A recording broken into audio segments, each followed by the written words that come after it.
prodal tvrdý chleba. Chceš mít super den, tak podle mýho pošli tam i vedoucího. Dneska nikam nechoď, zaspi tuhle ranní bídu. Kocovinu, práci i disciplíny, všechno to pošli do vagíny. Do vagíny. Do vagíny. Dneska je svět úplně jiný. Až na oběd bys mohl vstát, skočit si do hospody na guláš, pár piv si k němu dát.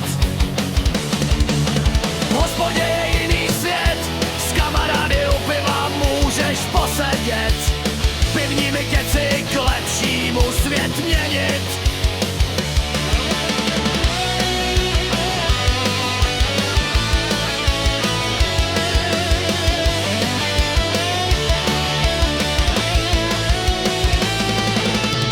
Postupně všechny politiky, pošleme je všechny do pír.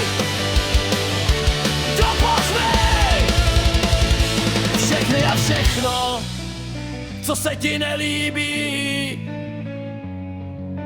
pošli.